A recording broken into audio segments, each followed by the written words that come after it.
નમસ્કાર મિત્રો, વિડીયોમાં તમારું સ્વાગત છે। જી હા મિત્રો, અત્યારે હાલના મોટા અને મહત્વના સમાચાર સામે આવી રહ્યા છે। તો મિત્રો, સમાચારમાં વાત કરીએ તો સુરતમાં કાળજુ કંપાવનારી ઘટના।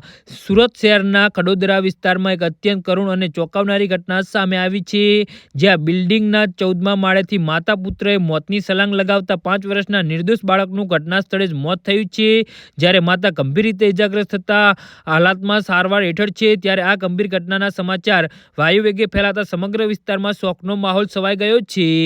મળતી માહિતી મુજબ આ ઘટના સુરતના ખડોદરા ભડાડ વિસ્તારમાં આવેલ સુમન અમૃત આવાસ ખાતે બની છે, જ્યાં સુમન અમૃત આવાસના બિલ્ડિંગના 14મા માળેથી એક મહિલા પોતાના 5 વર્ષના પુત્ર સાથે નીચે પટકાઈ હતી, જેથી ભારે ઊંચાઈ પરથી પટકાતા બાળકને ગંભીર ઇજાઓ પહોંચી હતી અને તેને ઘટના સ્થળે દમ તોડી દીધો હતો। જ્યારે મહિલા ગંભીર રીતે ઘાયલ થતા તાત્કાલિક 108 એમ્બ્યુલન્સ દ્વારા સુરત સિવિલ હોસ્પિટલ ખસેડવામાં આવી હતી, જ્યાં તેની હાલત નાજુક હોવાનું જાણવા મળ્યું છે। જી હા મિત્રો, તો આ ઘટનાની જાણ થતાં સોસાયટીમાં અફરાતફરી મચી ગઈ હતી। ત્યારે રહેવાસીઓ તાત્કાલિક દોડી આવ્યા હતા અને પોલીસને જાણ કરી હતી, જે બાદ ખડોદરા પોલીસનો કાફલો તાત્કાલિક ઘટના સ્થળે પહોંચ્યો હતો અને સમગ્ર વિસ્તારને કોર્ડન કરી તપાસ શરૂ કરી હતી। સાથે જ 5 વર્ષીય બાળકનો મૃતદેહ પોસ્ટમોર્ટમ માટે હોસ્પિટલ ખસેડાયો હતો। જી હા મિત્રો, તો આના વિશે તમારું શું કહેવું છે તો નીચે અમારી કમેન્ટ બોક્સમાં જરૂરથી જણાવજો અને અમારી યુટ્યુબ ચેનલને સબસ્ક્રાઇબ કરવાની ભૂલતા નહીં। ધન્યવાદ।